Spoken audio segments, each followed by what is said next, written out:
আউযুবিল্লাহি মিনাশ শাইতানির রাজিম বিসমিল্লাহির রহমানির রহিম।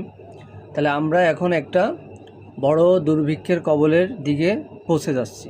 মানুষ দিন দিন বড় দুর্ভিক্ষের দিকে যাচ্ছে কেন? কারণ এখন সেই ইরান এবং আমেরিকা এবং ইসরায়েল যুদ্ধ করতেছে। যেহেতু এটা শেষ জমানা, তো শেষ জমানায় তুমি তো দেখতে পাচ্ছ চারিদিকে বিভিন্ন রকম ধ্বংসলীলা চলতেছে। চারিদিকে দেখা গেল লেবানন, তোমার হচ্ছিল এই লিবিয়া, তারপর ওমান, তারপর তোমার হচ্ছে ইরাক, ইরান, আশপাশে সৌদি আরব, দুবাই, জর্ডান, এগুলোতে কি হচ্ছে অলরেডি তোমার হচ্ছিল মিসাইল হামলা হচ্ছে।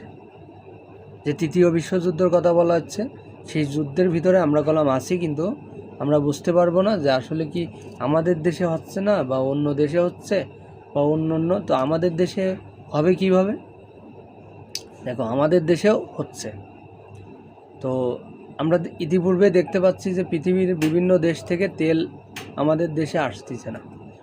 তেল একটা বড় ধরনের সংকট যদি দেখা দেয়, তাহলে এই পৃথিবীতে খুব দ্রুত অন্ধকার দিন চলে আসবে।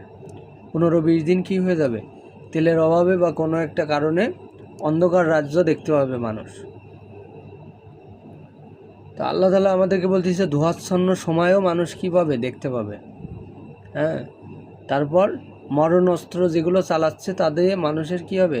মানুষের শরীরে জীবাশ্ম তৈরি হয়ে যাবে, এমন যে কি ভাইরাস, এগুলো তৈরি হয়ে যাবে। মানুষ কলম সেই ভাইরাসের কবলেও পড়বে। তাহলে আল্লাহ যেন আমাদেরকে সবাইকে সেই ভাইরাসের হাত থেকে রক্ষা করে এবং আমরা যেন বেশি বেশি আল্লাহর কাছে পানা চাই এই ব্যাপারে।